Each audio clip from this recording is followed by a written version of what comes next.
The whole meeting for May 20th, 25 is hereby called to order. Will the clerk please call the roll? Alderman Barrero. Here. Alderwoman Garza. Here. Alderman Masiacos. Alderman Nunez. Here. Alderman Franco. Here. Alderman Seville. Here. Alderman Banuelos. Here. Alderwoman Smith. Alderman Bug. Here. Alderwoman Bate. Here. Alderman Larson. Here. And Mayor Lash is present. And to begin, agenda item 250436, approval of the minutes of Tuesday, May 6, 2025, Committee of the Whole meeting. Is there a motion? So moved. Second. Motion made by Alderman Franco, seconded by Alderman Barrero. Clerk, please call the roll. Are all in favor? Aye. All opposed? Motion carried by voice vote. The next item on the agenda is the mayor's report, and we're going to begin tonight with two agenda items: swearing in of Deputy Chief Steve Stemmet and the oath for new Chief of Police Matt Thomas. If you'll. Thank you so much. And Mayor, if you would join us down front. As the mayor said, tonight's a special night as we swear in new leadership for the Aurora Police Department. A big round of applause for the finest force in the state and the nation. We are excited. That applause going for our retiring Chief of Police, Keith Cross, as well. Thank you, Chief, for your 31 years of service to this city.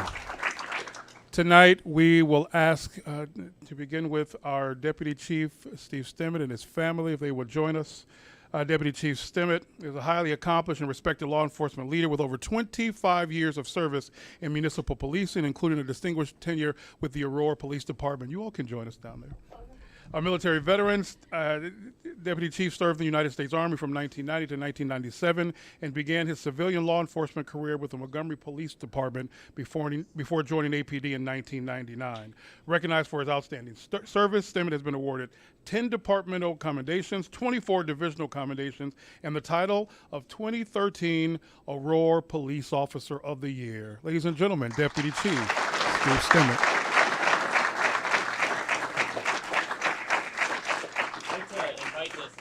If you guys would like to come down here, be here too as well, just stand on the dais and be part of this ceremony and reflect that we all stand and support the Aurora Police Department. This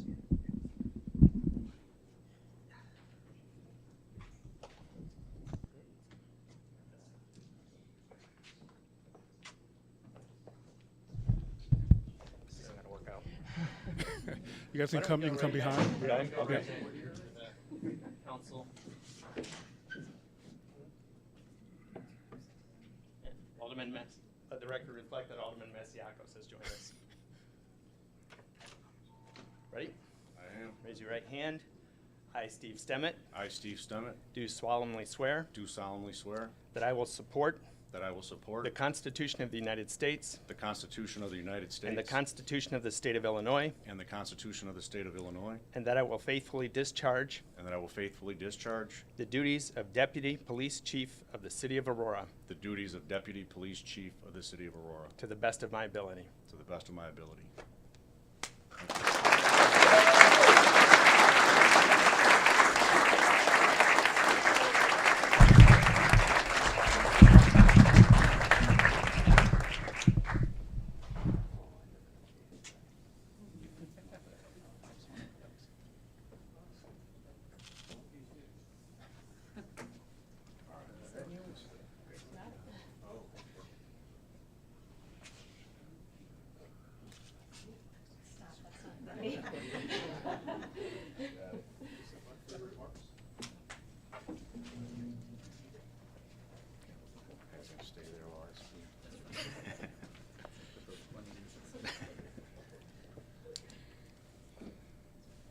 Thank you. I'll keep this brief. I know the council has a very busy agenda tonight. I would just like to offer a few thank yous.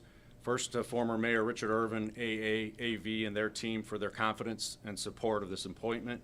Next to current Mayor Lash for his vetting process and public endorsement of both of us. I would also like to thank the entire City Council for their vote and approval of our promotions. I want to congratulate Chief of Police Keith Cross on his retirement and thank him for his stewardship over the last 4 years and during my entire career. You are hands down the most patient and personable police leader I've ever been around, and I've learned a lot from you. Go enjoy your free time and join the ranks of former Chief Greg Thomas, Bill Powell, and Oswego former Chief Jeff Bergener in the crowd there. I would also like to congratulate Chief Thomas on his well-deserved promotion, thank him for his confidence in selecting me to fill his shoes as Deputy Chief. There's going to be a lot to learn, but I look forward to starting this new chapter. Most importantly, I want to thank my family for their constant support and motivation. The things my wife and kids accomplish are so incredible that if I wasn't to get promoted a few times, they'd probably wonder what was wrong with me. I'm truly blessed to be surrounded by the 4 best people I know on a daily basis. I might be a little bit biased, but I definitely mean that. I've been very fortunate to work alongside some of the best men and women the Aurora Police Department has to offer. And I want to thank some of my old partners and my current partners for coming out tonight. The work we did and the memories we have will not only impact this city forever, but also our own lives. I can honestly say that after being a police officer for over 29 years, I truly feel like I have not gone to work a single day. I think that's a result of being passionate and committed to what we do here, and I look forward to taking that mindset into this next role. I've worked in many different capacities over my career. I've learned that each one brings a fresh start with new challenges and new opportunities. I believe we have one of the finest police departments in the country, and I look forward to doing everything that I can to continue that tradition. I grew up in Aurora, and I'm a 3rd-generation Auroran. Working as a police officer in my hometown brings a certain level of personal pride and responsibility with it. I know the differences in Aurora's crime picture, and I've seen it change personally for the better. I'm fully committed to keeping this one of the safest and most rewarding communities for all of our citizens to live in and call home. I vow to support Chief Thomas in his vision for the future, and again, I thank everyone for this opportunity. Thank you. A round of applause for our new Deputy Chief, Steve Stimmett.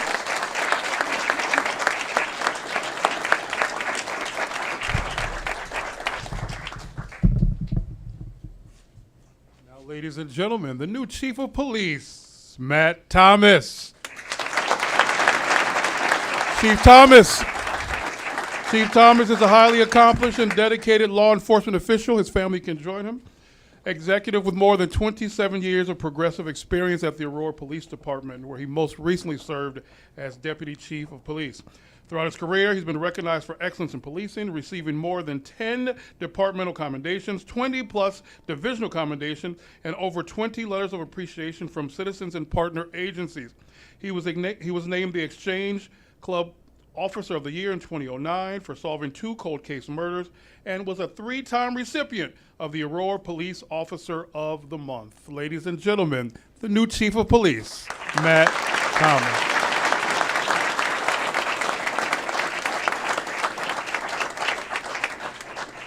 Ready for this? Okay. Raise your right hand and repeat after me.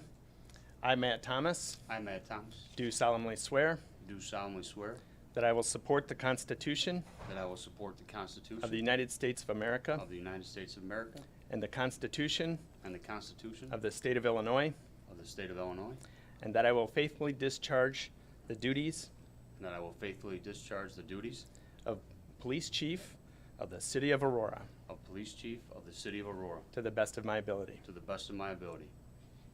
Congratulations. Thank you. Thank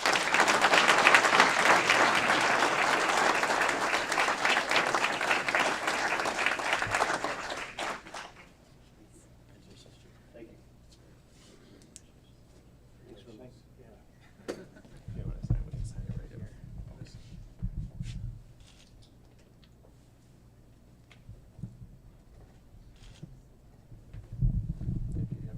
Yep. Thank you very much.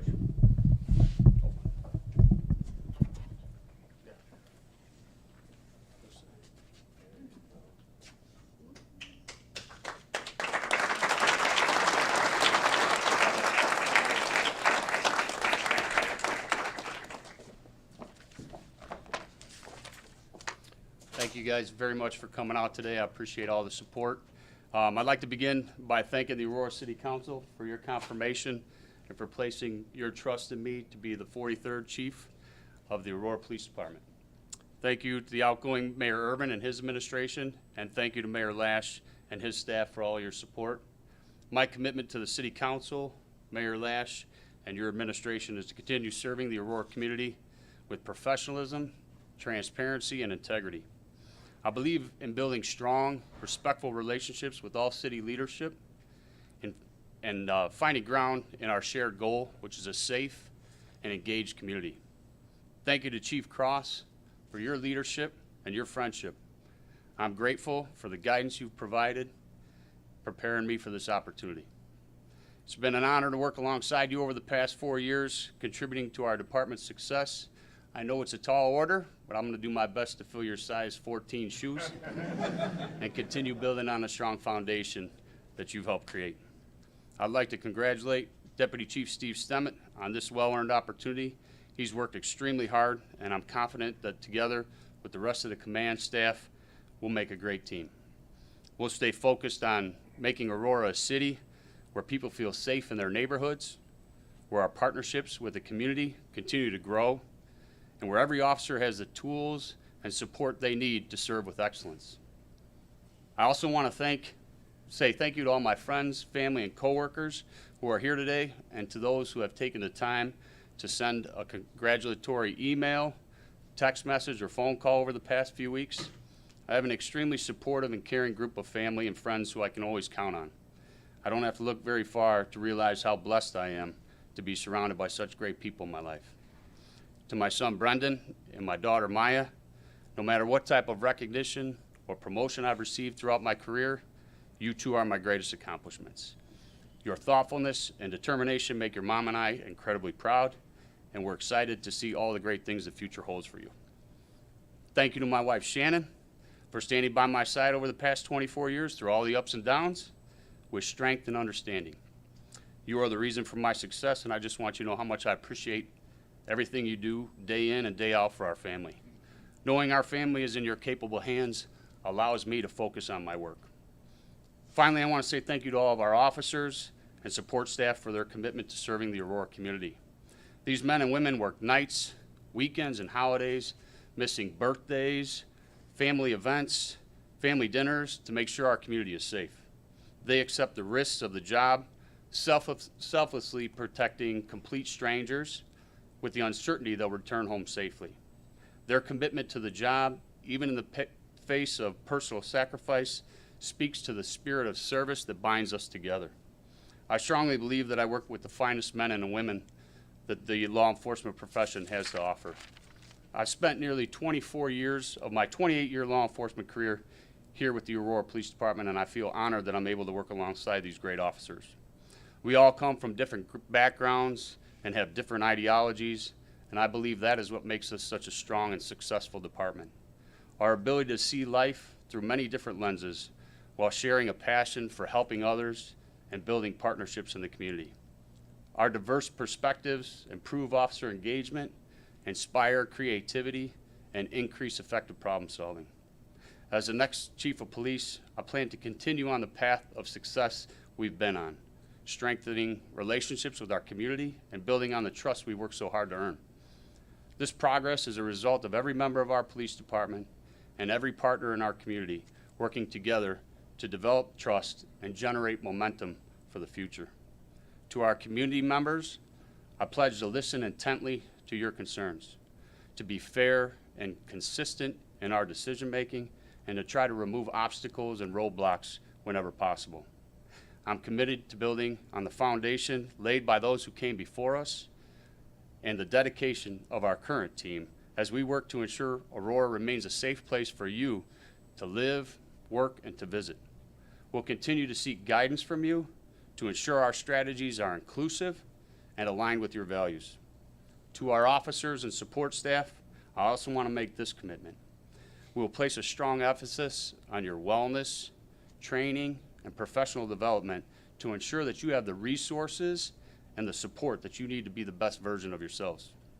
I've had a blessed career, and I'm excited to serve my fellow residents of Aurora, and very proud to lead the fine men and women of the Aurora Police Department in my new role as their chief. Thank you all very much. Big round of applause for the new Chief of Police, Matt Thomas. We're going to ask the Chief and the Deputy Chief to do a picture with the Mayor.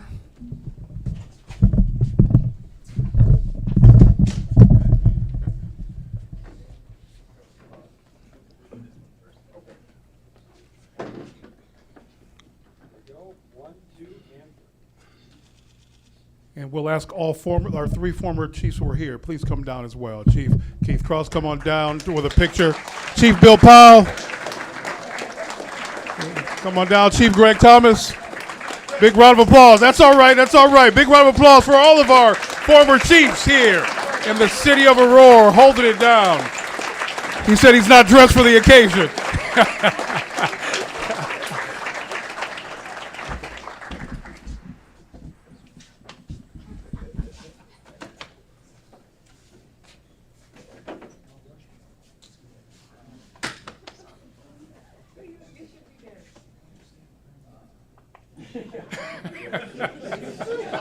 Oh, Chief. All right, here we go. 1, 2, and 3. Ladies and gentlemen, this is leadership at its finest. Another round of applause for the Aurora Police Department leadership. My goodness. Yes. We're going to bring both families down now. Come on down, the Stimmett family and the Thomas family.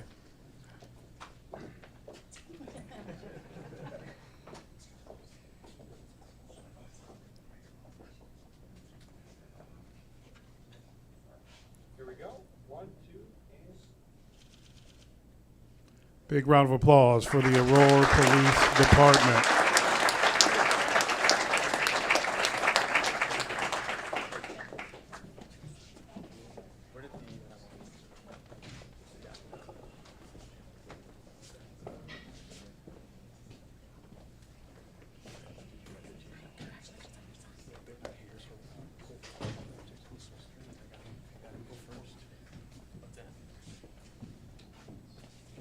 Okay.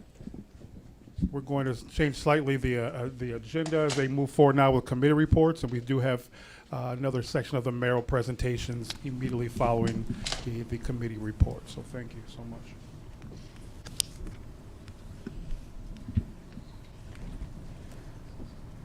Clayton, did you have another, the bike proclamation? Following the committee reports? Yes, sir. Okay. Madam Clerk, do we have any members of the public wishing to offer public comment? We do, Mr. Mayor. Madam Clerk, would you please read the rules of public comment? Pursuant to the Open Meetings Act, all persons shall be permitted an opportunity to address public officials under the rules established and recorded by the council. Under our rules, any person may address the Committee of the Whole for up to 3 minutes with a maximum of 30 minutes allotted for all public comment. No person other than the timekeeper or the chair for the purpose of maintaining order may interrupt a person recognized for public comment during his or her comments. Members of the Committee of the Whole shall not engage with nor respond to a speaker during the time set aside for public comment.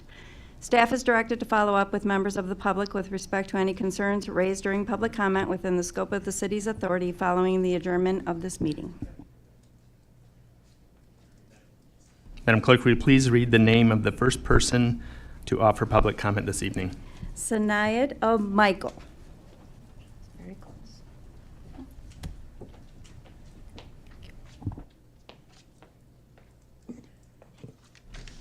Go Why ahead. is the chief of fire department was asked about electric vehicle charging stations in the last meeting? We know the mayor wants green technology, trying to save the planet to reduce carbon emission. Nobody cares about your green initiatives. Switching to electric fire trucks are driven more to do with politics than practical needs. There is more efficient ways to invest taxpayers' dollars. Electric fire trucks are very expensive for the taxpayer. The purchase price, maintenance, building charging building charging places, replacement of batteries. Charging takes too long. The fire department might have a high call volume. Current battery technology limits the operational range of electrical fire trucks compared to traditional vehicles. All batteries could cause electric shock to firefighters. Charging multiple fire trucks at the same time could strain the electrical grid, which could affect the neighborhood. Electrical vehicles uses high voltage electrical system, which causes a fatal electric shock for firefighters. Electrical fire truck will need prolonged cooling time. The lithium batteries cause fire. The fire department will be busy trying to take out the fire from their own department instead of helping us. Electrical vehicle fire trucks, especially for pumping water, have limitations due to the need for continuous power during long fire, so the truck will be out of service. Electric fire trucks use more water consumption, straining the water supply of the neighborhood. They'll take all the water from the neighborhood. Electric fire trucks are a problem compared to the traditional fire trucks. The safety of a firefighter is more important than for a shiny new toys to show to the public. You are more interested than showing off your new toys to the press. The safety of a firefighter is more important. Do you have any training to show us that the firefighters know how to use electric fire trucks? Thank you. Madam Clerk, will you please read the name of the next person wishing to offer public comment? Rick Lawrence.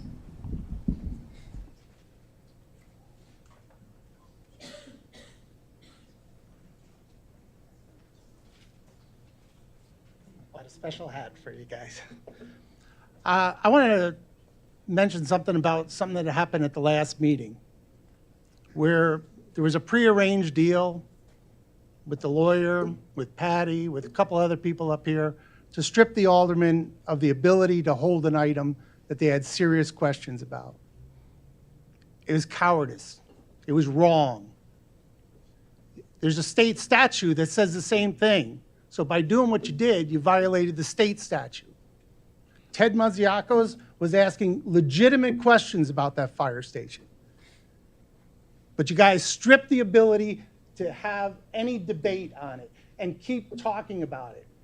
Dan, you're worried about the guaranteed maximum price? You'd think you would have learned on the police station when we had a guaranteed maximum price of 60 million and it blew way past 100 million. You don't get a guaranteed maximum price by giving the control to the architect and the contractor. You keep control of the price by holding the money until you know it. You don't have any maximum price. You have no idea what it's going to cost. And when it doubles in price, you owe the taxpayers an apology. I know some of you are really pissed off that Mr. Leish won the election, and so you're going to try to do whatever you need to do to screw him up.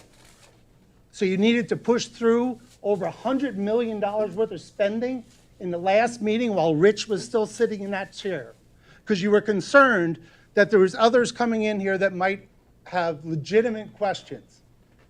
You committed the taxpayers to over $100 million worth of spending with the raises, with the fire station, with everything else that you pushed through, just because you're pissed off that John won. He's the mayor. He was elected. He's an honest man. Politically, we probably don't agree on a lot. But at least he's honest. A lot more than I can say about the last two that sat in that chair. But if that's the game you're going to play with this whole thing for 4 years, you're not serving the taxpayers. And you're going to owe the taxpayers an apology when that fire station doubles in price, because you're so concerned about the guaranteed maximum price. You don't get that price by giving them control of the purse. You have no idea what that thing is going to cost. Mike, you were there when we did that police station. Every dime it kept going up. The guaranteed maximum price went up to 80 million. Then we're at 90 million. Oh, that didn't include the furniture. The same thing's going to happen with the fire station. You guys should have allowed Ted to ask his questions. You shouldn't have listened to some lawyer that's connected to Rich and set that thing up with Patty and Franco and everybody else. You should have let the public hear the questions and serve the taxpayers.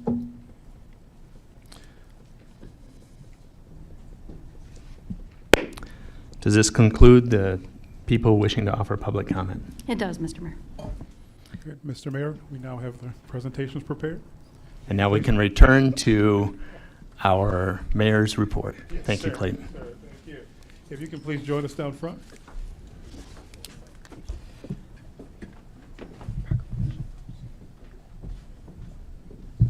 May is an exciting time here in the city of Aurora. We held last week our inauguration, inaugurated our new mayor, our newly elected alderman, and our re-elected alderman. Let's give them all a big round of applause. Thank you, thank you, thank you so much. May is also where we celebrate Memorial Day. We invite everyone out next Monday to the Memorial Day Parade at 10 o'clock, where Mr. Arlen Peterson will be our Grand Marshal. May is also National Bike Month, and our mayor's first proclamation is 10 years, the 60th mayor of Aurora. We invite our staff representative, Rupa Anjanapa, and any members of the Bike, Pedestrian, and Transit Committee, please join us for National Bike Month. Let's give them a round of applause.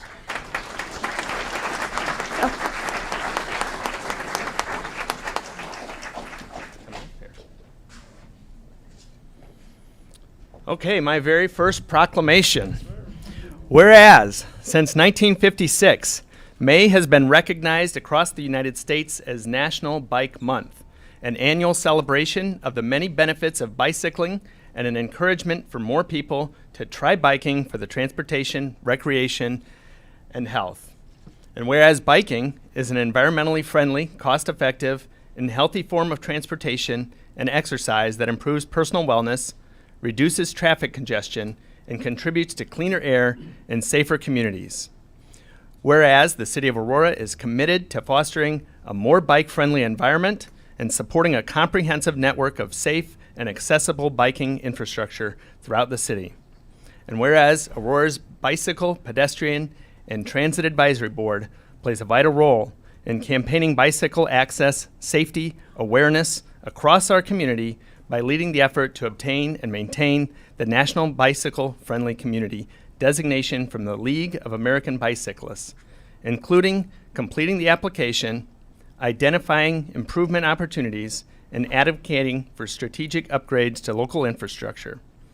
And whereas these efforts align with Aurora's broader commitment to becoming a safer, healthier, and more sustainable city for all residents, regardless of age, ability, or mode of travel.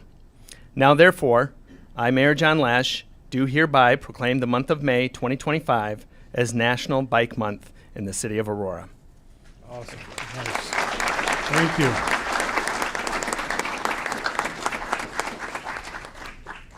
And if one would like to make a brief statement?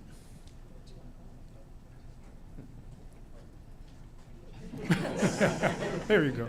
There is more of us that got caught in the rain on their bikes. Well, I think I would like to take this opportunity to thank the Bicycle, Pedestrian, and Transit Board members for their dedicated work to make Aurora bicycle and pedestrian safely. Also, the board is organizing a community bike ride this Saturday, so I would encourage the residents to go and participate. Thank you. It starts at the Mateo Valley, and I believe a flyer should go out tomorrow. So. Yes. Another round of applause for National Bike Month, the city's Bike, Ped, and Transit Committee. Let's do a group picture.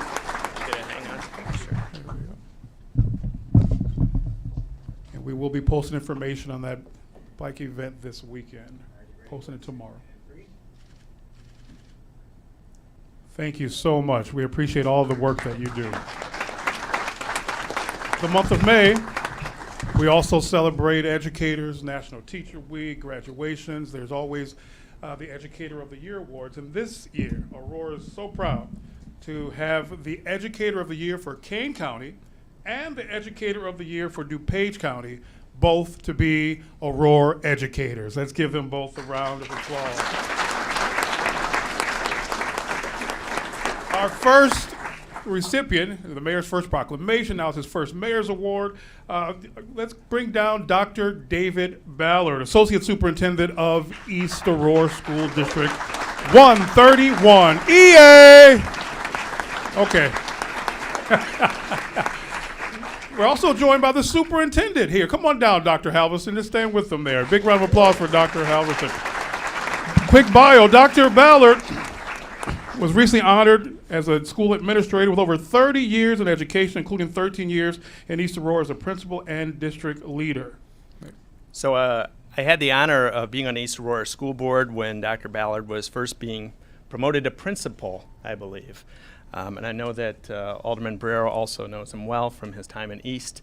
And welcome to your new role. I think you're doing an excellent job. Appreciate it. But I want to recognize for being named 2025 Administrator of the Year, Kane County Regional Office of Education. It was an electrifying night.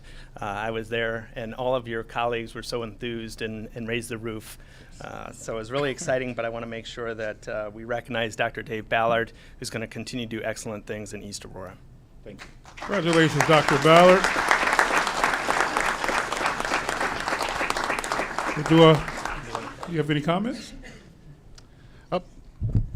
Thank you so much. Appreciate this honor. It's an honor to have been nominated. It's an honor to be a recipient of the award, and I would just say that it's an honor to serve the community of East Aurora, the staff, the students, the parents, and I look forward to continuing to do so for many more years. Thank you so much. Congratulations. Let's do a photo with the mayor and the superintendent and the associate superintendent. Ready, 1, 2, and 3. Congratulations, Dr. Ballard. Ladies and gentlemen, Kane County Educator of the Year, Dr. David Ballard. We also received the first ever DuPage County Educator of the Year award, our very own chairman of the Aurora Education Commission and the superintendent of Indian Prairie School District 204. Big round of applause for Dr. Adrian Talley. This recognition celebrates his commitment to academic excellence, equity, and student well-being across the district. Under Dr. Talley's leadership, the district has implemented many initiatives to increase student achievement, build community, and to continue to move in one of the finest school districts in the state forward. This is a phenomenal Educator of the Year is not easily achieved. I sat through some of these award ceremonies, and the resumes and the impressive effort of all of our educators that get read off during these ceremonies to come out on top is truly an amazing achievement. And that's probably why you've been up here so many times with so many awards. But it's an honor to offer the Mayor's Award of Excellence to Dr. Adrian Talley for being named the 2025 Educator of the Year by DuPage County Regional Office of Education. Congratulations. Round of applause, Dr. Adrian Talley.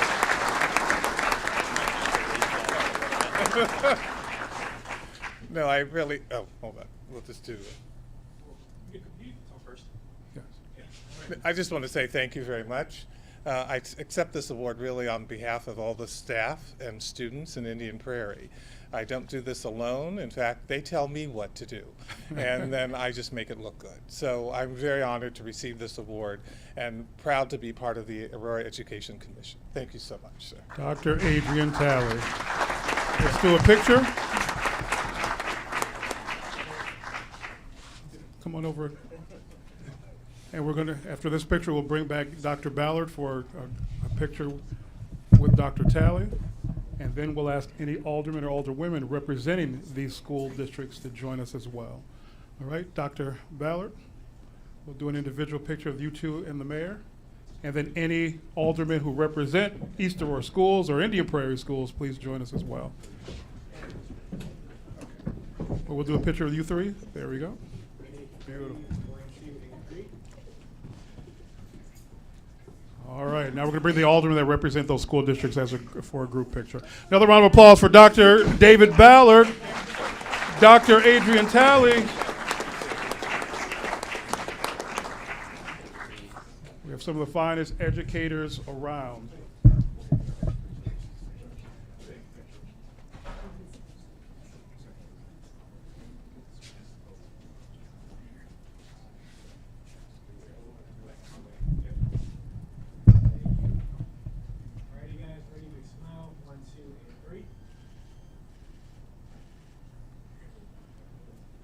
Another round of applause for our Educators of the Year, DuPage County, Kane County.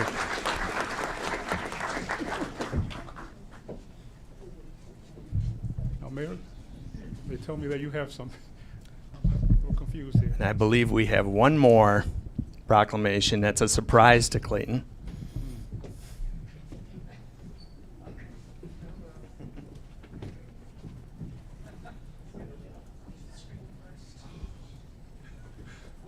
I am asked who inspires you, who's impacted you, who's helped you get to where you're at. There are probably 3 people that I can think of at the top of my head, and Clayton Muhammad is one of them. He is Aurora. He is at the nucleus of the city. He's just one of a kind. He is known far and wide and beloved. I don't know if I've ever come across someone who didn't like Clayton. You know, when he left East Aurora, it was like bittersweet because I was so happy, you know, that he was coming to the city. To me, it was like he hasn't really left. He didn't really leave the district because I would see him out in the community. Any event that he's speaking at, he becomes a part of that culture, whether it's for that moment or leading up to that moment, from his crazy dress styles to that welcoming voice to ensure that it's Best dressed man in Aurora. Anything that I've done in my life, he was always, the first person to congratulate me. Or if I had low times in my life, and I did have some low times, he was the first one to send me a text or give me a call, making sure that I was okay. He makes people feel seen. He makes people feel appreciated. He makes people feel valued. And he does that in such a integrated and equitable way. People can take leadership courses and throughout their experiences they develop, experiences and leadership roles, but there's certain intangibles that just are not taught. And he has that.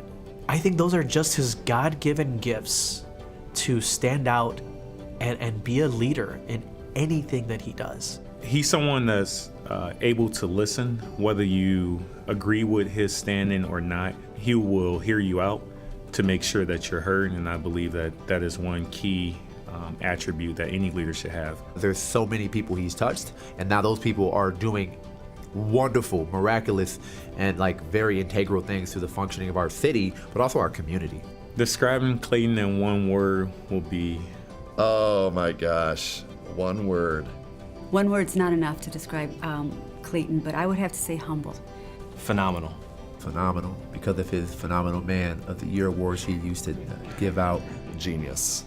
The guy is a genius in all aspects of everything that he does. Superman. I don't even know when the guy sleep, because every time I talk to him, he's at a meeting or on a call or doing something. So I would describe him as a Superman. He is the ideal and an example of what a phenomenal man is here in the city of Aurora. Well, Clayton? Clayton, my brother from another mother. It's been great working with you the last few years. I can't thank you enough. I have so much gratitude and appreciation for what you've poured into the city, the community, and young brothers like me. I can't tell you how happy I am for you, and I cannot wait to see what you do next. And I know it's going to be big, because you only go big. Clayton, you've had such a meaningful impact on this community and for this community, and your contributions will just be everlasting. Clayton, you'll be missed, man. I appreciate the phone calls, the opportunities to work side by side with you. So thank you. I'm proud to call you my brother, and I will definitely be in touch, and I'll continue picking on you. I love you to the max. Obviously, we'll continue to be friends, but I'm definitely going to miss you here at the City of Aurora. I'm looking forward to what you do in the future. I love you. You have been a huge inspiration to me, and you'll continue to do so. And it's definitely not a goodbye. But we'll obviously miss you here at City Hall, but know that you've left a beautifully lasting impact. And for that, we are forever grateful. Love you, my friend.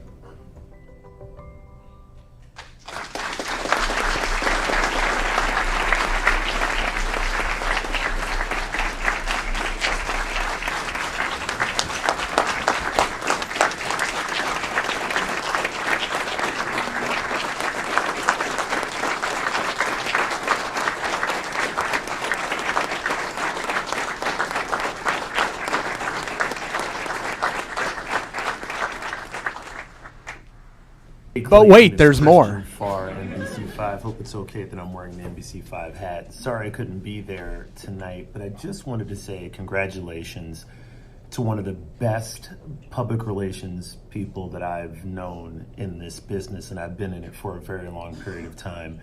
you really put Aurora on the map locally, bringing us some great stories, and the way you pitched them was just perfect. It was always wonderful working with you, and of course, the last time getting to work with you, you honored myself and my wife, who works at that other station, ABC 7, and it was just an honor to be able to be up there with you and the former mayor.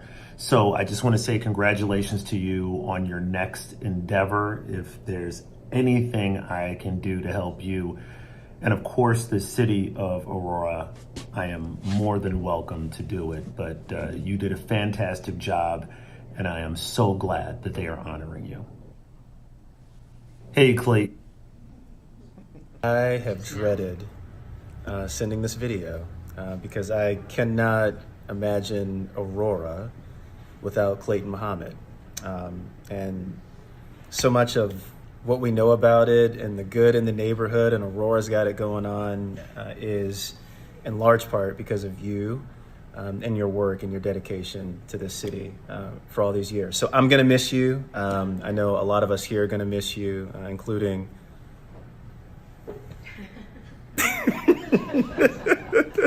don't go! Wishing you the absolute best in this next endeavor. I know it's going to be great, and I know the best is yet to come. We love you.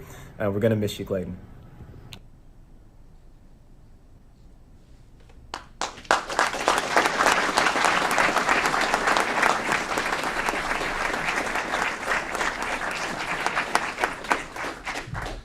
Master of the pit. You know,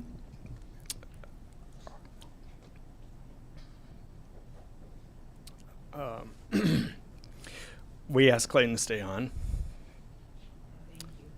He's got better opportunities. He worked through the inauguration. But everything everybody said is very true. I first met Clayton in the basement of a church, Martin Luther King Day, presenting Phenomenal Man Awards to young men and inspiring young men, and mentoring and coaching. And it's so true that now so many of these young people are working in City Hall, making a difference in our community. The fingerprints that you've left all over this city and these huge shoes to fill, just incredible, incredible tenure.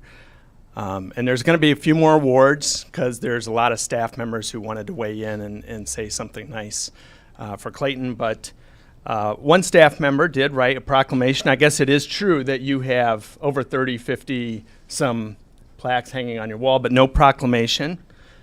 So whereas Clayton Muhammad has been a dedicated and distinguished public servant, faithfully serving the residents and businesses of the city of Aurora with unwavering commitment, integrity, and professionalism, and whereas throughout the 12 years of service with the city and decades more in the community, Clayton played a vital role in advancing Aurora's mission, bolstering engagement initiatives, community outreach, and communications, enriching the lives of Aurorans across all wards, and whereas for his love of Aurora, institutional knowledge, and tireless work ethic, Clayton earned the respect and admiration of his colleagues, elected officials, the community partners alike, leaving a lasting legacy of excellence in public service.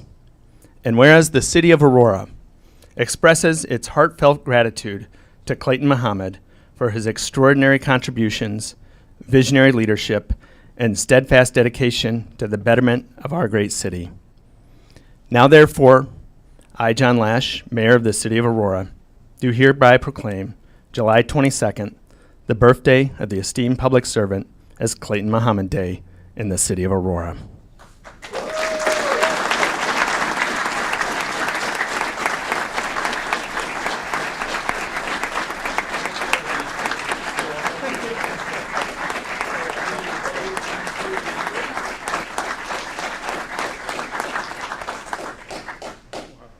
What a surprise here. It's different being on this side of the award, slightly uncomfortable.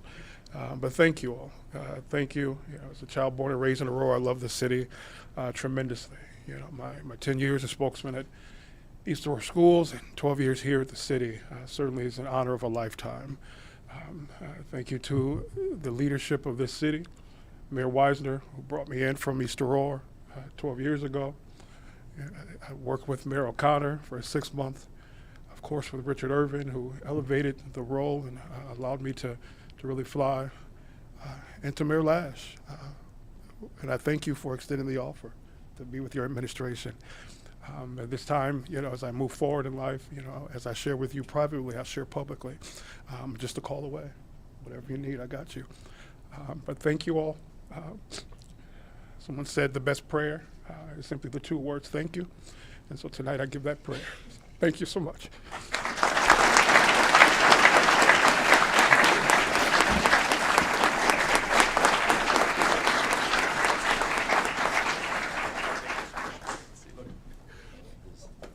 Gifts that we all have for you. This is a poem that I wrote.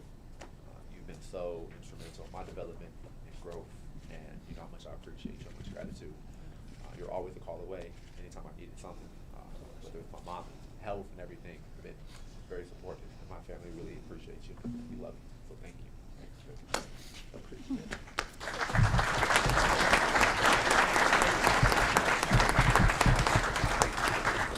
This young man grow up, and so many young people in Aurora, like Justin Evans, the photographer here, and the rest. It's just definitely been an honor. Shout out to Troy. Shout out to the MoCA team.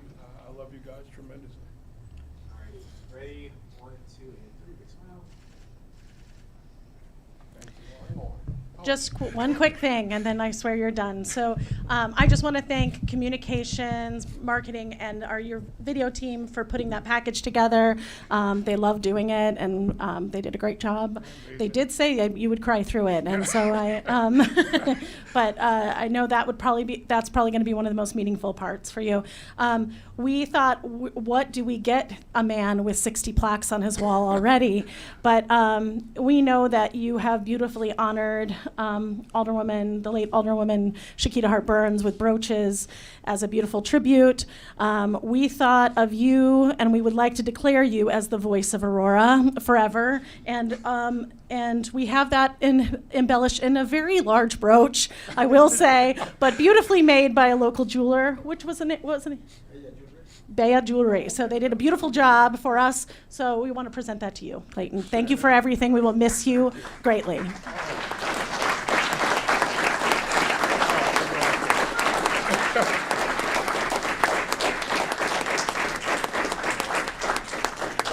Thank you all. I appreciate it.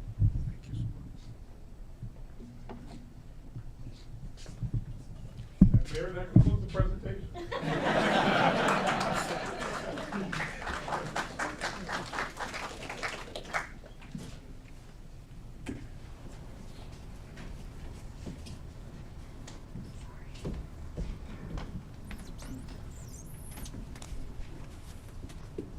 Who knew it would be such a long night? Okay, now on to the next section of the agenda, committee reports. Vice Chair Schwartabade, please give the BZE committee report. Thank you, Mr. Mayor. BZE committee? Okay.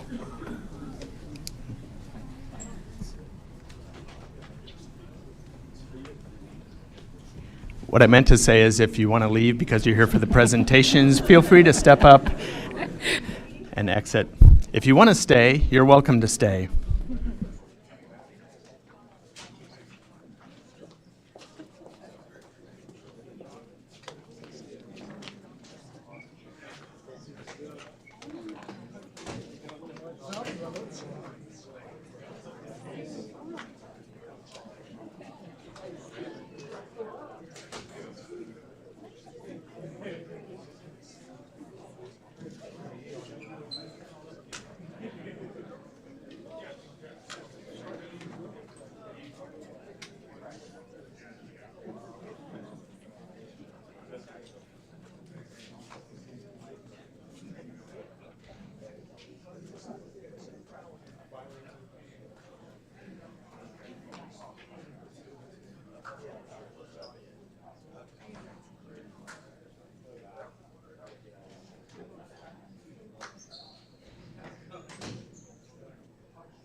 Clayton's last day is Friday, so if you know somebody wants to say goodbye before Friday, you've got a little bit of time.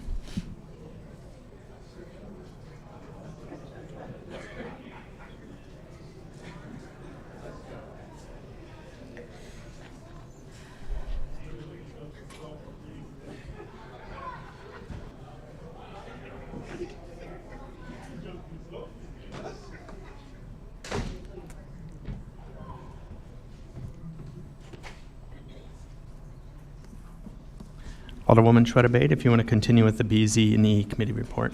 Thank you, Mr. Mayor. The Building, Zoning, and Economic Development Committee met on May 14, 2025, and reviewed the following items. 25-0336, an ordinance annexing property located at 1681 Bilter Road to the city of Aurora, Illinois. Do we have a consent? If there's no objections, this item will go on the consent agenda. The next item was 25-0352, a resolution approving a revision to the final plan for Herget Middle School located at 1550 Deer Path Road. Consent. If there's no objection, this item will go on the consent agenda. The next item, 25-0391, a resolution approving a final plan for the Learning Commons on the Aurora University campus located at the northwest corner of Prairie Street and South Randall Road. Consent. So the clerk just pointed out that the last two, this agenda item and the previous agenda item do not require further council action. That's all, Mr. Mayor. Thank you, Alderwoman Bade. At this time, we'll have Alderman Carl Franco give the Finance Committee report. Thank you, Mr. Mayor. The Finance Committee met on May 15, 2025, and reviewed the following items. 25-0292, an ordinance amending the annual budget for the fiscal year beginning January 1, 2024, and ending December 31st, 2024. Amendment number 3 for the 2024 fiscal year. And I think Mr. Minnick might be giving a brief presentation on that. Oh, Stacy. Good afternoon, Stacy Peterson, Director of Financial Operations. What you have in front of you is the final 2024 budget amendment, which is something that we do every year in conjunction with the annual audit. It's Exhibit A is attached. It lists the account numbers and along with the dollar amounts. The first section of that is 1 through 17 is the revenue, and expenditures start on page 3. Which is number 18. The memo references the corresponding numbers on Exhibit A and contains the description for each. I'll just go through like a couple of them. Items 1 and 26 is an offsetting revenue and expenditures for the Bill Foster grant that the city received. Items 2 and 72 is the transfer from Capital Improvement Fund for the creation of the Transformation Fund, which was $16 million. Items 4 and 63 are an internal transfer from TIF 3 to repay gaming tax for previous expenditures that were front-funded from the gaming tax fund. That TIF is now currently closed.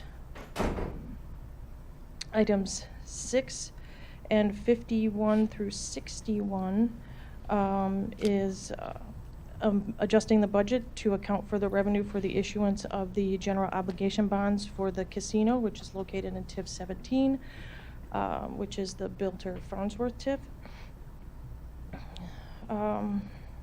Items 12, 87 through 92 is also an elimination of the provisionary budgetary provision for the 2024 GO bonds that we did not issue at the end of the year. Those were issued in 2025, so this is just adjusting the budgetary line items to account for those GO bonds not being issued.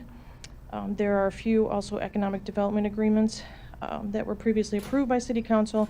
Number 22 is relation to the La Quinta de los Reyes, and 23 is for the Hobbs building. Then also item 2024 and 2025 adjust the budget for overtime costs for the police department and Fire Department. I know during the Finance Committee meeting, Alderman Bug wanted additional clarification. I did send that information over to Rich Jacobs, but I'll briefly go over that as well. In 2023, both the police and fire departments were not over budget for the sworn overtime. Police budget for sworn overtime in 2023 was actually $6 million, and their actual costs were roughly $5.4 million. In 2024, their budget remained the same for $6 million, but their expenditures exceeded that and went up to $7.2 million. The police department was authorized for 318 sworn personnel, and we were allowed them to hire 9 more at the end of 2023 in anticipation of several retirements beginning in 2024. Also then too, the police department was authorized for 326 sworn personnel in 2024. Approximately 22 individuals retired or resigned in 2024. You can look at the cyclical retirements and resignations.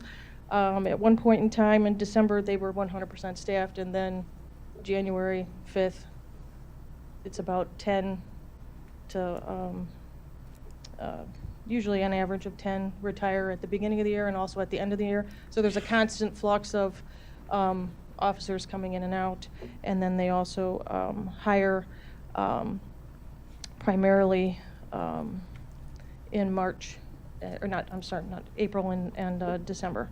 Then for the fire department, we originally budgeted $2.2 million in 2023. Their actual expenditure was about 1.1, so they were under budget. When we did the 2024 budget, we decided to decrease their overtime sworn to $1 million, but their actual expenditures for 2024 were roughly 1.8. The fire department was authorized for 240 sworn officers in 2023, and 249 in 2024, and they had approximately 14 individuals retire or resign in 2024. Thank you, Stacy. Are there any questions? There's no questions. This item will go on consent. Next item is 25-0258, excuse me, a resolution to award a contract to Builders Paving LLC in the amount of $5,873,168 and to appropriate $3.5 million of MFT funds for the 2025 citywide street resurfacing East project. Consent. Consent. If there's no questions on this item, it'll go on the consent agenda. Next item is 25-0359, a resolution authorizing the purchase of one replacement Ford hybrid utility police interceptor from Curry Motors for $52,488. This is to replace an interceptor that was totaled in a crash. The city is using the Suburban Purchasing Cooperative, which allows for more efficiency and lower costs. Consent. If there are no questions on this item, it'll go on the consent agenda. Next item is 25-0378, a resolution authorizing Director of Purchasing to enter into a purchase agreement with 5-8 Group for the procurement of a drive test scanner for the Aurora Police Department, a total amount not to exceed $170,000. This is a detailed tracking device to be used to find fugitives and missing persons. The urgency of situations necessitate that tracking individuals happen quickly and precisely, which cell phone and tower usage can't provide for, inasmuch as they only offer a general geographic area. Mr. Mayor. I believe that we have a, thank you, Alderman Bevick. I believe there's a brief presentation on this item. Mr. Raleigh.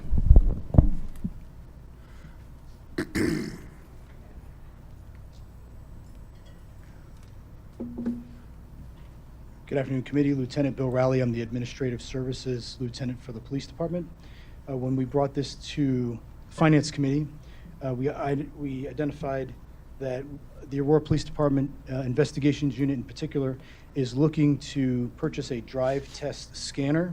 The purpose of this scanner is to, well, the original purpose of building one of these scanners is so that cell phone network engineers would be able to hone in and more accurately test the cell phone networks in the area. As a law enforcement purpose, law enforcement officers are permitted to use this drive test scanner to conduct regular assertions of the network capabilities inside a geographical area. And essentially what this does is this allows us to take a snapshot of what the cell phone network looks like at any given time or day, generally involving or immediately after an incident. For instance, a person may have a cell phone through T-Mobile or AT&T, and then they change carriers. Sometimes those carrier changes cause disruptions in the network. This piece of equipment allows us to take a snapshot of what's going on in the network at or around the time of an incident. We then follow it up later on with a search warrant or other legal process to obtain the records related to that information, and we can use that information to either confirm or absolve someone from being in the area of a serious crime. We can also use this information to help us discover the life pattern or the movement pattern of a missing person, a missing endangered person, or a missing juvenile, things like that. The point of this piece of equipment is also used as a secondary verification. We do have software that allows us to obtain through court orders, through search warrants, et cetera, certain cell phone data that comes from our towers that are throughout the city. That cell phone data can be used to assist us in a major crimes investigation or to assist with locating missing fugitives or wanted fugitives or missing persons. But that cell phone data is not necessarily as precise as what we can do when we verify the network. Also, we're seeing that courts are asking us to be able to verify secondary information, much in the way that we have secondary verification on DNA evidence that we obtain on a crime scene. And the courts are more and more pressed to have us verify that information. This piece of equipment allows us to verify that information. It allows us to have a more precise location of cell phone data that might be involved in a criminal offense. Again, I would reiterate that all of this has to follow a certain legal process. This piece of equipment doesn't let us, for instance, just go out and just randomly pull people and track them based on their cell phone use. When we receive the data, it's a 14-string set of characters that have no inherent meaning of their own. We did talk to the Joliet Police Department, who has this piece of equipment, and we have conducted training with the Joliet Police Department to see how it was used. They recommended a source out of Arizona. We also were aware that a similar piece of equipment is provided by LexisNexis. We reached out to LexisNexis for a quote for their service, which what we were looking for is not just the equipment, but the training, on-site training, court expert testimony if needed, to be able to take it as a court expert if we needed at trial, and a follow-up service, warranty information. We did not receive any feedback at all from LexisNexis, no response. We did receive feedback from 5-8 Group out of Arizona, who provided a sole source letter, which we reviewed for any glaring discrepancies, passed on to the Director of Purchasing as per city policy for sole source or cooperative purchasing agreements. And we made that purchase request and brought that before the Finance Committee. This is being purchased with asset forfeiture funds, otherwise known as drug funds, so we're not asking for city funds to be used for this, and I'm happy to take any questions from the committee. Questions, Alderman Buggs? Thank you. Yeah, you gave an excellent presentation at Finance, and I appreciate the information again today, and the follow-up information regarding another possible vendor who did not respond. Can you at least put the information for that other entity, LexisNexis, into the memo and with their contact information? Sure. Yes, some sources contacted some of the aldermen and discussed the possibility that this may not be a sole source situation. So of course, that's the case. We want to take a close look at that. Sure.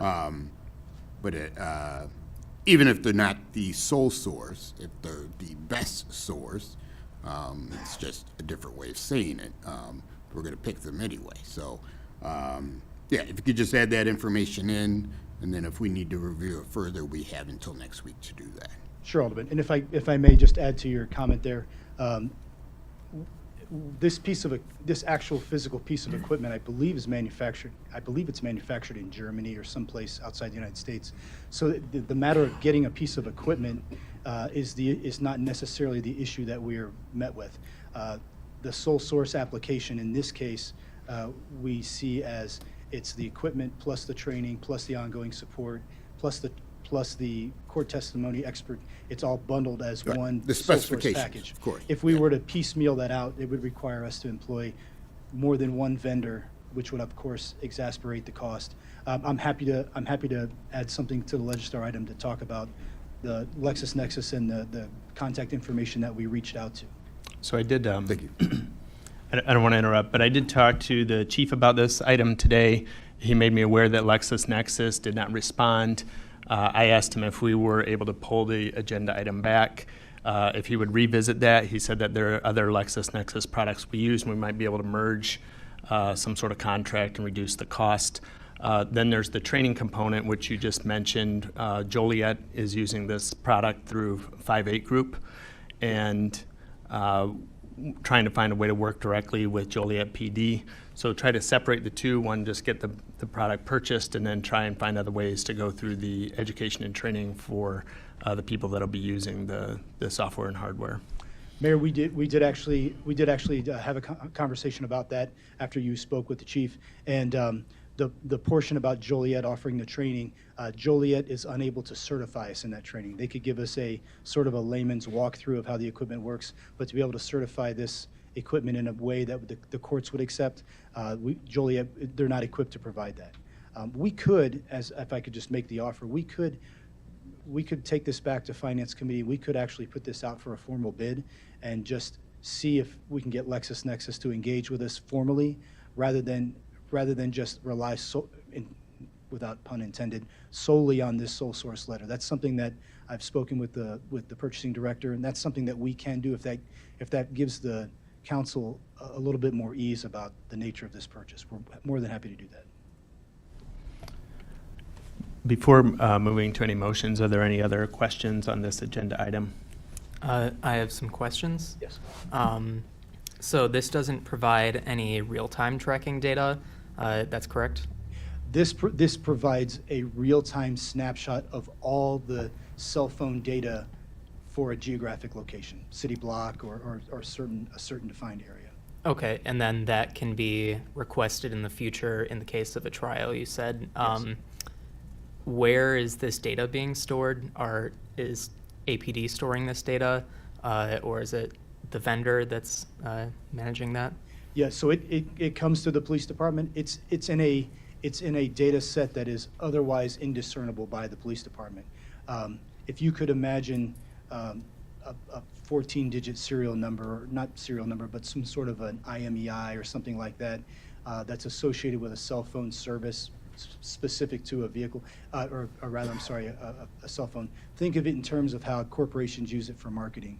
If they know that 500 cell phones in the city of Aurora are Googling a certain brand of tennis shoe, that they know to maybe flood that area with marketing campaigns for that type of shoe. They know that based on anonymous data that's not tied to any individual person.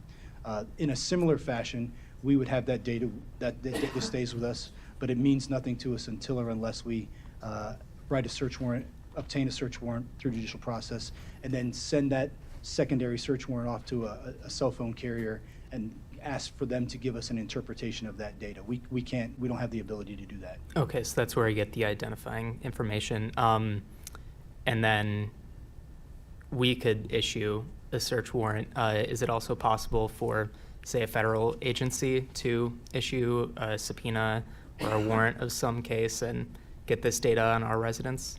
Based on the information that we obtain, they would have to go through the same judicial process that we would have to go through. It's not a free market. It's not a free market system. Mm-hmm. No one can obtain this information without judicial process. And if if, say, the federal government were trying to get this data, would they be able to do that without this equipment? I don't know. I don't know what how the federal government does their investigations, and I don't know how that differs from how we intend to use this equipment, but I suspect they have their own equipment, or perhaps they have something that's not dissimilar from this, but I couldn't speak to what a federal and law enforcement agency would do. Okay, thank you. Are there any other questions on this agenda item? Would the council like to entertain a motion to return this item to the Finance Committee for visiting a second procurement process with hopes of getting another vendor for this item that the Aurora Police Department need? So moved. Second. There's been a motion by Alderman Barrero, second by Alderwoman Schweda-Bade. The clerk, please call the roll. Mayor.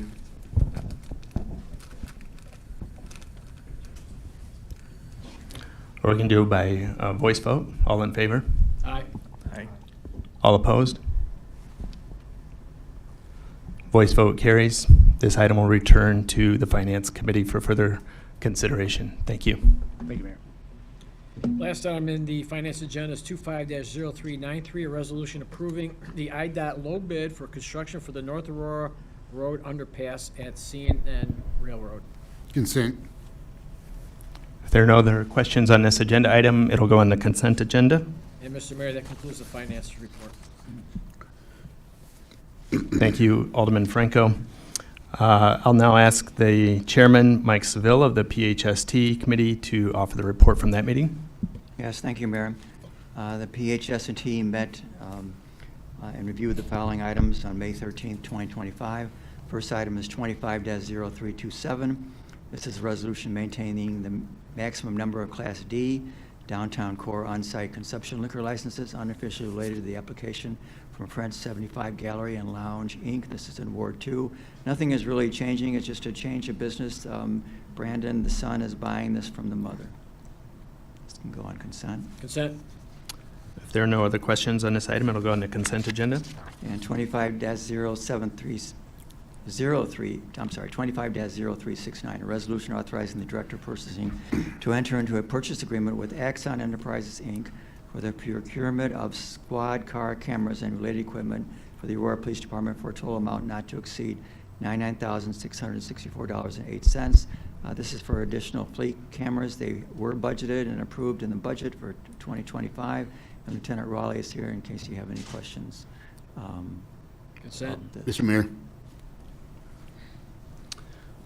Alderman Bug. Thank you. On this, it says that the funds are in the budgeted account.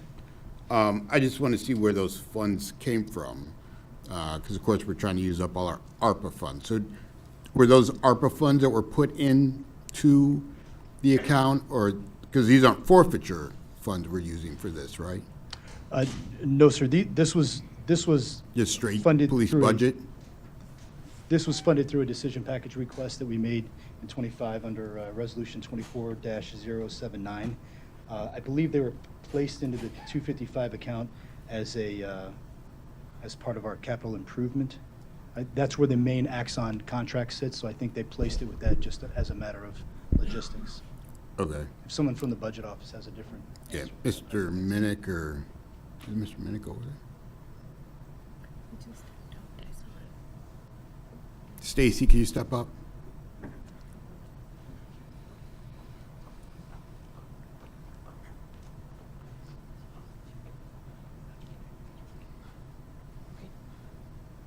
$255 is shape, not ARPA.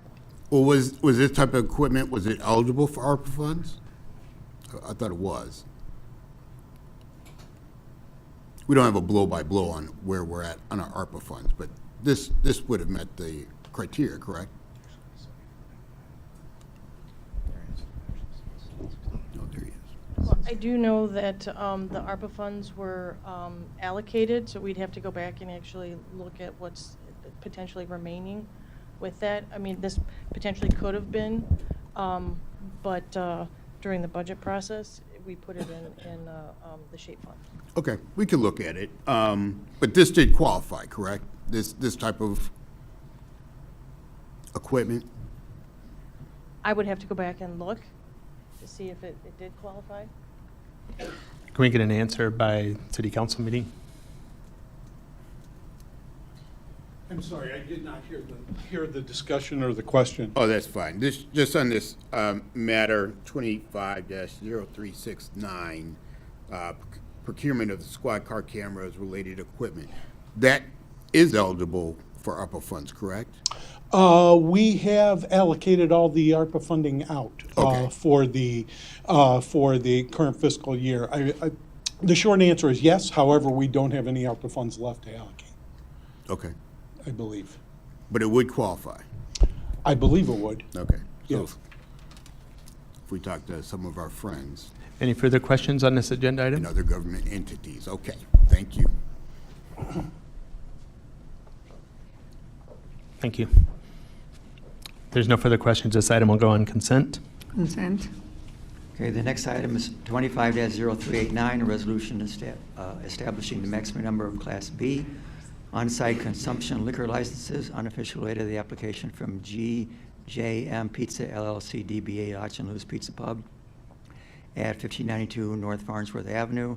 The longtime owners are selling. One of the sons, Gary Miller, and his business partner, John Modoff, is purchasing it. And we need to make that change to reflect that accordingly. Consent. Go on consent.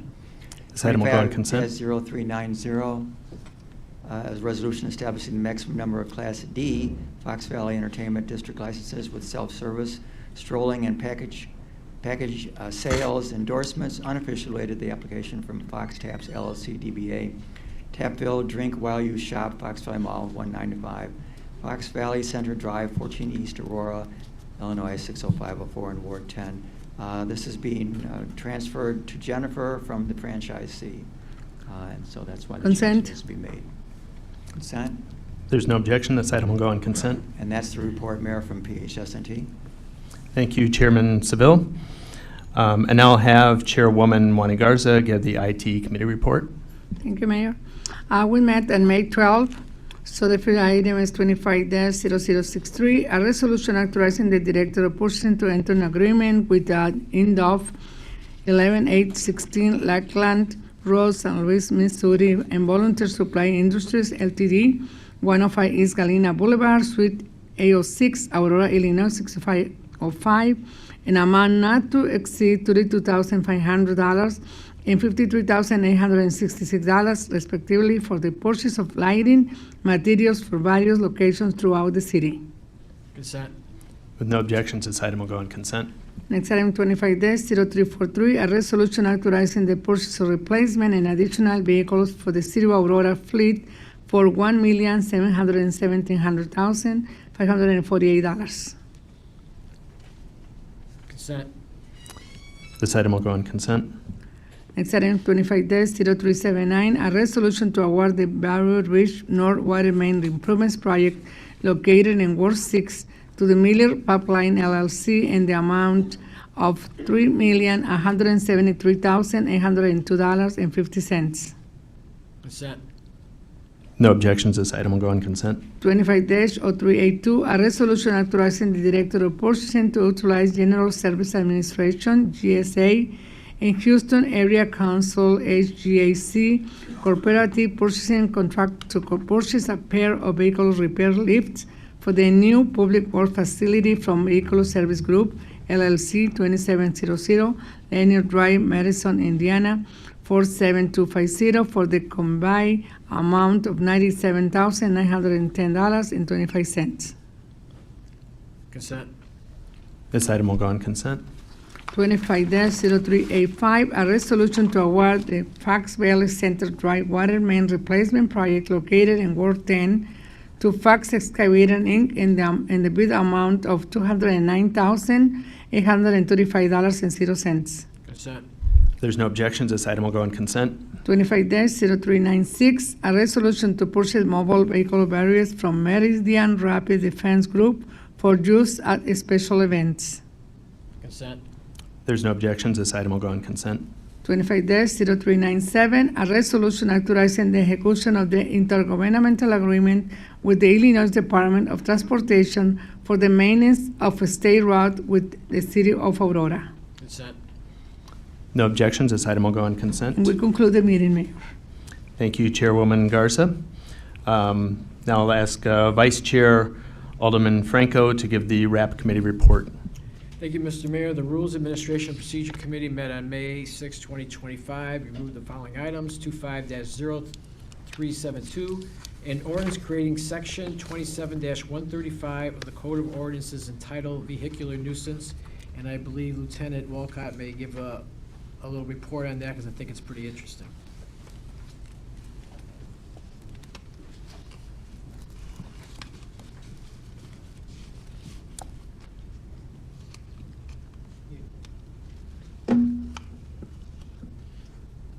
Good evening. Lieutenant Andy Walcott with the Aurora Police Department. I'm the Special Services Lieutenant. I'm here to present tonight on the vehicular nuisance ordinance that we are proposing. I'll quickly try to run through it. Since 2020, we've seen an increase with the following issues across the city. Those include vehicle meetups, vehicle caravans, street takeovers, and sideshows. Those have resulted in increasing complaints, probably many of you have seen in your wards or heard about in your wards, including reckless driving, loud vehicles, tire squealing, engines roaring, drag racing, and those type of situations. Why is this happening? COVID introduced and accelerated vehicle meetups and caravans around the country. Organizers and participants earn money from social media postings and posting about these different events, capturing video of events and trying to elicit followers from those. They also like to show off their skills and vehicles to their friends, observers, and social media followers. And this is a national trend. If you Google it, it's all over the news. There was a recent incident actually over the weekend with a group that kind of bounced between Aurora and Naperville and North Aurora. I know Naperville also had like a teen takeover on Friday night and then one of these on Saturday night, and it can be quite disturbing. So it is a national trend, and like I said, if you a quick Google will show you that it's happening all over. What are we seeing? We're seeing these vehicle meetups of large number of vehicles in public and private parking lots, vehicle caravans where vehicles are going from place to place to celebrate their events, street takeovers and stunt shows, fireworks and gasoline are being poured in circles and burned in rings of fire. Persons have been injured. In 2023, we had a teen that fell off a car. There was also a spectator's car was struck during a racing incident in 2024. And then we had a subject struck and severely injured during a stunt show in a hit and run earlier this year here in Aurora. There's been damage to property, including streets, the Route 59 train station. We had a squad car window broken out in 2023. And there's also been damage to private businesses' parking lots who've just covered in tire tracks and tire marks. Often these involve intermixed with the groups are stolen vehicles. Sometimes these people are carrying guns and will use those guns and or display those guns on social media. And there's large followings on social media. Those enhance the number of people involved and lead to more risky behavior. So basically how it works is these groups will put out on social media that they're gonna host this event. They'll either name a location or they'll name a location at the last minute, and they'll get hundreds, anywhere from 40 to 200 people show up in their vehicles, either to watch or participate. What that leads to with us is that they then, as soon as we show up, they flee and go to the next location, into the next location. And in between, while they're racing from one spot to the next in a group of 40 to 200 cars, everybody in town is hearing their roars of their engine and is being disturbed by it.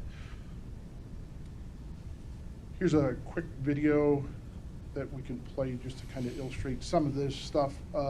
Majority of this happened in Aurora. The very last clip is from an incident in Chicago, but the majority of it is from Aurora. There are some pauses in the audio. That's not a problem. We actually redacted out some curse words and swearing that was in the videos.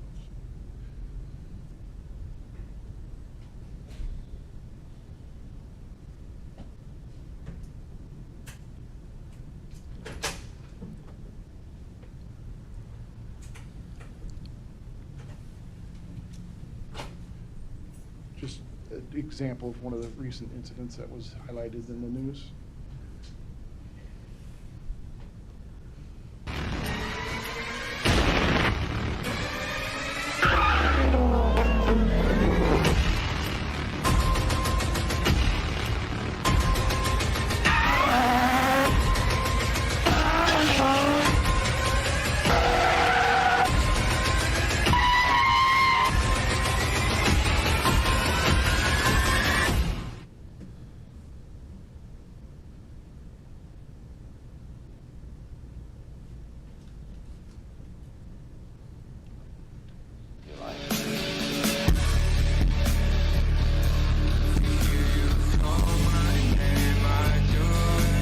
As you can note at the bottom of the screen, it says a lot of those 8 times Aurora. Traigo rosones y una serenata. Yo soy tu papi, mi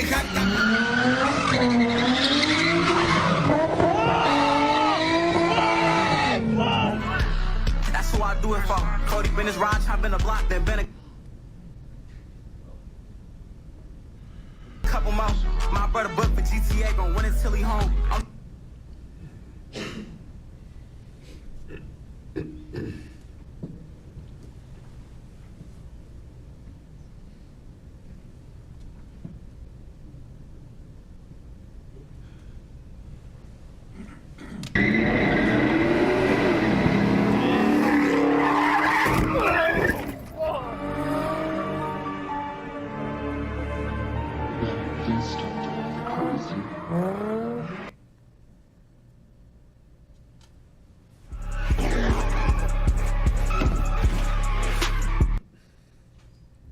Here's an example from one of the ones out of Chicago.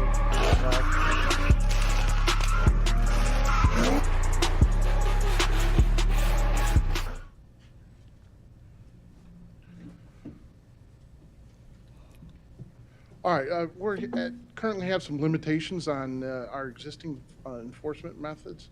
Often officers arrive before they can get any reason to stop the whole group will flee at once. And when you're talking a group of 40 to 200 cars at once racing out of a parking lot, it becomes an officer safety hazard and a very dangerous situation. As I mentioned, they'll head to another jurisdiction such as North Aurora, and then when their police show up, they kick them out, or they'll show up, they'll leave, come back to Aurora or out to Naperville. In Aurora, the areas where we see issues are around Sequoia, by the Amazon facility on Duke Parkway, along Deer Path, Enterprise, out by Liberty, the Route 59 train station we've had issues at, and also along Corporate Boulevard here in town. The offenders, sometimes they're armed, they flee over curbs. I've been present when we pulled up on one on Deer Path and they were literally jumping curbs. About 6 officers showed up and they were jumping curbs and almost running us off the road to get out. So very difficult situation to handle. Frequently they wear masks so it's difficult to identify who the specific driver of the vehicle is. So as I mentioned, this is a nationwide epidemic. Many other cities around the country and states are taking actions to try to curb this. Our recommended solution is this vehicular nuisance ordinance. Basically, in essence, it says it's unlawful for any person to permit a vehicle to be used to perform motor vehicle stunts or participate in street racing, a street sideshow, or an unlawful vehicle rally, or an unlawful vehicle caravan. This ordinance defines each of the above and would allow us to cite the registered owners of those involved in these activities. And one of the things we're seeing is there's a lot of teenagers coming out to these things to watch. Like, they don't have the car, but they're coming out from Oswego from Aurora, from Naperville, and they're coming out to watch these things go on because they think it's cool and they've seen it on social media. And part of this is if we can get those people to stop coming out to watch, then it will also eliminate those that are actually the hardcore ones in the center of it, causing the most disturbance. By citing the vehicle owners, we feel that will send a strong message and deter people. Based on the ordinances that are popping up in other jurisdictions and across the country, our fear is that if this isn't passed, that we're going to become more of a dumping ground of people just coming here and continuing to come here because we don't have the ability to deal with it. Method of compliance and enforcement. I mean, what we'd like to do is try to do education. We've had, and you've probably, like I said, there was a big teen takeover in downtown Naperville. We've heard about it. We've had attempts at those teen takeovers here in Aurora at the malls and other facilities, and we've done a lot on public education through signage, putting up signage, getting stuff on social media, trying to, discourage people from being involved in its activities. And that would be our plan with this ordinance, is try to get the word out about the ordinance and discourage people from coming to Aurora. Obviously, I think once we do the first wave of enforcement, that will kind of send a message, and then we can continue after that. And hopefully things will kind of slow down to a manageable amount of incidents. Officers respond to these calls, would use their squad video, body camera video, license plate readers, traffic cameras, and parking lot cameras to assist them in identifying vehicles and confirming vehicles involved. Citations be issued on scene or mailed to the registered owner, and then vehicles could be impounded under our current impound ordinances. Do we have any questions? I do have one question. Exhibit A, page 2, line 9, unlawful vehicle rally defines it as a gathering of 10 or more persons or 4 or more vehicles between the hours of 9 p.m. to 4 p.m. So for those individuals that, whether it's a hot rod scene or any other scene, that may have their friends over summertime grilling out later, I'm not saying they'll be out till 4 in the morning, but Right. How does this apply to those individuals? The whole purpose is, let me pull that section 1 second. It's which provokes a breach of the peace. So if you look at the definition of an unlawful vehicle rally, it means a gathering 10 or more persons and 4 or more vehicles between the hours of 9 p.m. and 4 a.m. in public or privately owned parking lot areas, which provokes the breach of the peace. So, I mean, somebody just pulling over a group trying to decide, hey, what restaurant are we going to go to next? Are we going, are we going that's the whole intent, is to, and that's why that language was. Just wanted to clarify. Thank you. Mayor? Any other questions? Mayor? Alderman Masiacos. Thank you, sir. Couple questions for you, Lieutenant. One is, why did you write 4 people, 4 vehicles, or 10 or more people? How was that done? Because I'll tell you, I've been at East Aurora High School parking lot with my kids, riding the bikes through more than once, more than twice. So it was 2 or 3 cars and less than 10 people. And it's during the day, on a weekend. It's right. We're trying to balance the needs of the public, and it's a hard thing. We have other things we can follow up with, but as Alderman Nunez was explaining, sometimes there's people just getting together, and so it's trying to balance that need. So we felt that after 9 p.m., that people out after 9 p.m. meeting in these larger groups, in closed parking lots or large parking lots, we felt that they rose to the level that necessitated this enforcement. And so that's why we went that route. I understand your concerns, and I can check into see what other means we might have to address those, but we were trying to limit our enforcement so that we weren't so broad-spired to affect, people who aren't doing this type of activity and provoking the Okay, because I have a resident also. I think I sent some pictures not too long ago to Lieutenant Hernandez, and just one vehicle doing donuts at an intersection. And we do have separate, ordinances and things that we can cite those under. Okay. Okay. All right, so you want to keep it where it's at? I think we feel comfortable, and we've talked to Corporation Counsel quite a bit on this, and tried to look over what other communities are doing. And I think at this point, we'd like to keep it where it's at. Can we get a clarification from corporate counsel? And Alderman, to your concern, this ordinance also prohibits a motor vehicle stunt. So if you're in your description of the donuts and with fewer than 4 cars, there would still be a violation of this ordinance if somebody was performing stunts inappropriately, and Okay. there would still be the ability to cite. All right. I'm not an Yes. attorney. You see how. Yes, and you know what? And my brain forgot that the motor vehicle stunt is also prohibited. Yeah. And that part does not require All right. the group of 4. Well, my next question would be, would this be ready, and I love the fact that you mentioned about educating the public. Would this be modifiable to come to our community group meetings in the future? Probably maybe even in the fall, because I know summer can be a little bit sparse in regards to community groups gathering together. Yeah, for sure. That's not a problem for us to get with the community policing unit and have them come out. This has been a subject matter that's been of top priority in a few of my meetings recently. Yes, yes. And, many aldermen have reached out about it, and we also are seeing the calls. All right. Well, thank you so much. Appreciate it. Consent. Alderman Seville. Yeah, I'm just curious, Sergeant Walcott, about enforcement.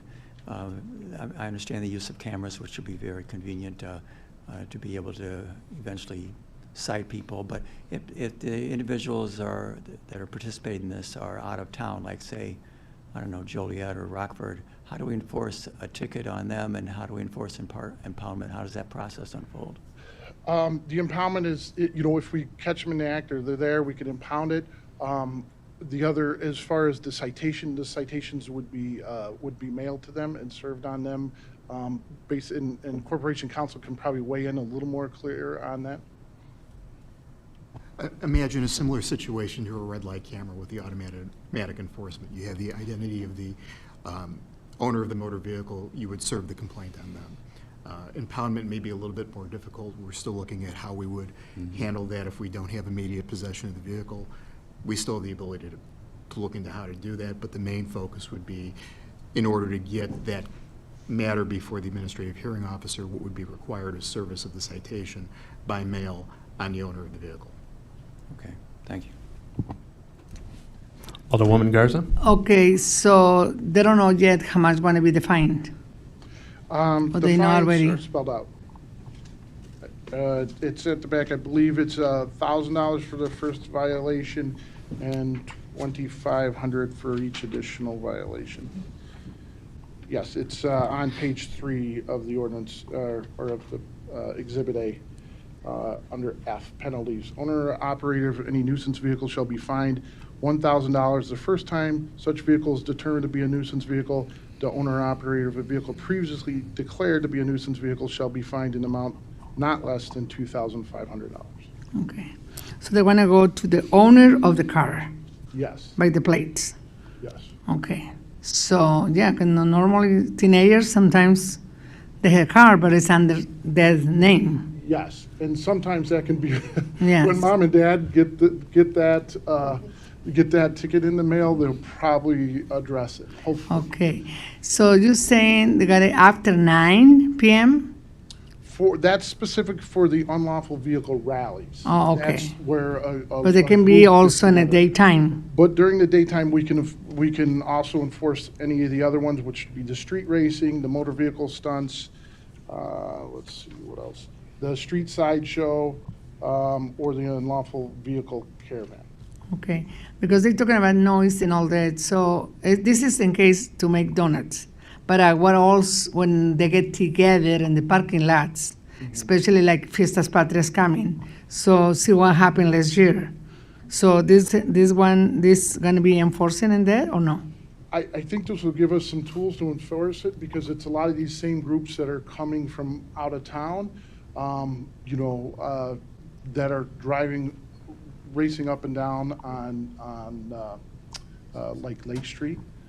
So we would have a tool if needed to address some of the caravanning and the large groups of Right, people, yes. unauthorized meeting. Yeah, because sun is coming and Last year, they get together in the parking lot of Cinco de Mayo Bakery and also in Torres Mania.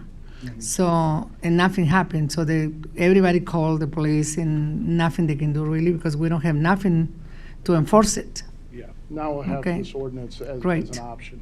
Great. Thank you. Any further questions? One here. Alderman Larson? Thank you. Just a clarification on the definition of unlawful vehicle caravan. It says that it specifies anything that would disrupt the normal flow of traffic.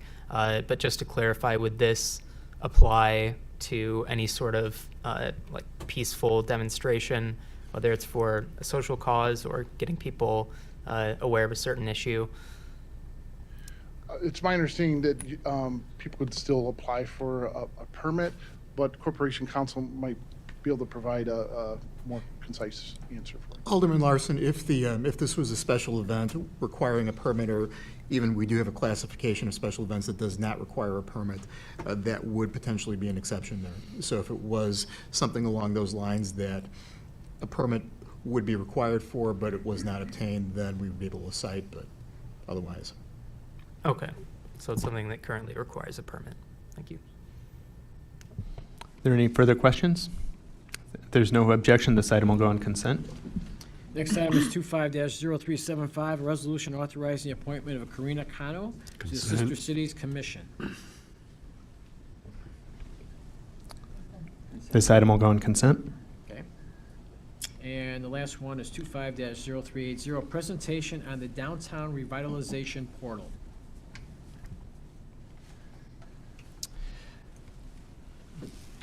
Is this economic development? Nobody?